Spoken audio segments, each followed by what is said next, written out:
Well, good morning, everyone. Welcome to our service on this fifth Sunday of Lent.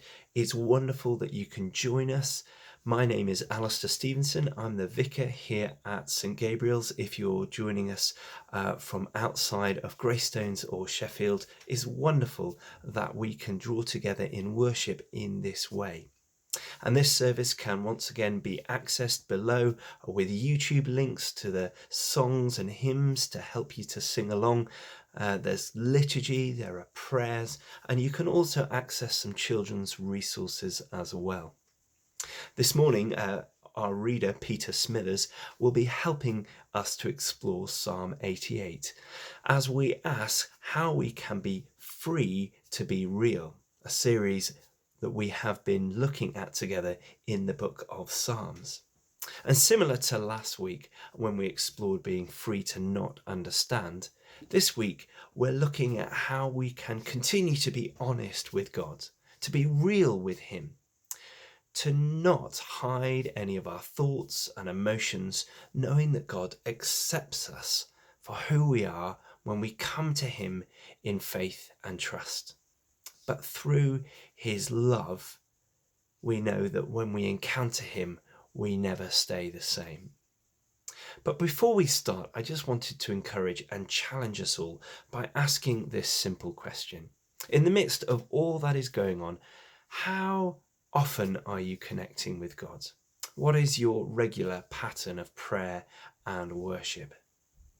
Now, many of you will know how much I love sport. And a couple of weeks ago, there was this really interesting article in The Guardian talking about the impact of the numerous sporting events that were being cancelled.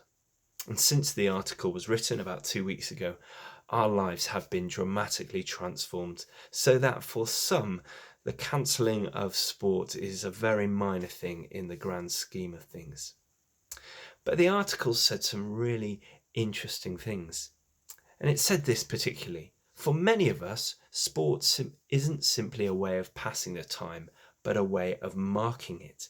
It offers a liturgy, a structure on which to measure the passing days and seasons. That word liturgy, used by the writer of the article, really struck me. And it's a word that we don't often hear in general public parlance, but more often when it's used to refer to acts of worship. But it offers us a helpful reflection.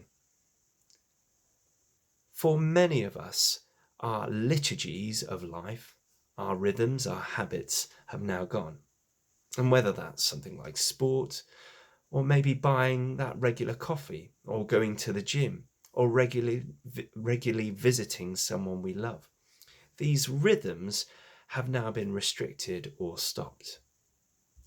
And so what rhythms, what habits, the liturgies, the structures of life do we need to develop, grow, and to allow to flourish?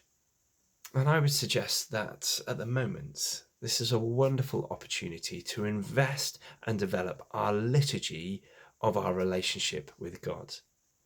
Those regular habits, rhythms, daily and weekly, that help us to draw us closer to Jesus and to grow in our relationship with Him. Maybe through prayer, regularly reading the Bible, through worship. There are so many resources available to help us to do this. And we hope that this online service may be just one way to help you continue your rhythm of prayer and worship.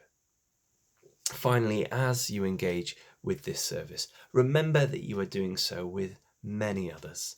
We are the church, the people of God here in Greystones.